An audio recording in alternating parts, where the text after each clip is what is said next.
မ်းမီရဲ့ပထမဆုံး vlog လေးရနေကြိုးဆိုပါရဲ့ရှင်ဒီနေ့ကတော့ပတရားမြို့နာက Nonos Garden ကိုတွားခဲ့ view လေးဖြစ်ပါတယ်ပေါ့နော်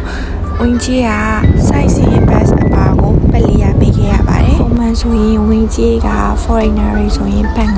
900သူထိုင်းလူမျိုးတွေဆိုရင်တော့ဘတ်300ပေါ့နော်ဒါပေမဲ့အနည်းကကားသမားဦးလေးကိုဝယ်ခံလိုက်တော့ချင်းမီတို့ကဘတ်300နဲ့ရလာပါတယ်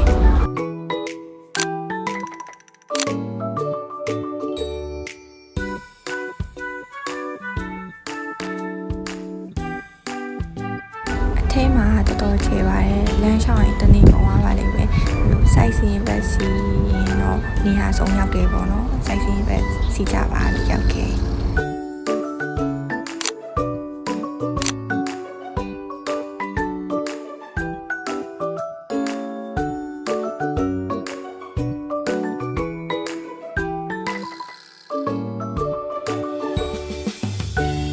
ဒီနားလေးလေးတော်တော်လိုက်မရိုက်ခဲ့ရအောင်အများကြီးပဲအဲ့နာတပုံတော်ရိုက်လို့လာပါတယ်နောက်မှဒီပတ်တန်တိုင်းအများကြီးထည့်ပေးရပါတယ်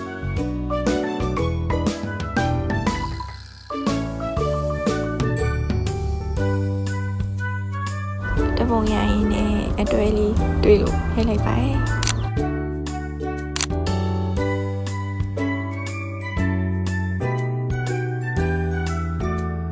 ဘတ်စ်ကလေလှတဲ့နေရာတနေရာရောက်ရင်တို့အဲ့လိုရှက်ပြီးရက်ပြီးပြောကိုစိတ်ကြိုက်တဲ့ပုံတွေပါရိုက်ပြီးရှောက်ကြည့်ပေါ့နော်ပြီးရင်အဲ့ဘတ်စ်တွေရက်တဲ့နာမှာပဲကိုကြိုက်တဲ့နောက်တစ်စီကိုပြန်စီးရဲနောက်ထပ်လိုက်နေအောင်ထပ်သွားပါရဲ့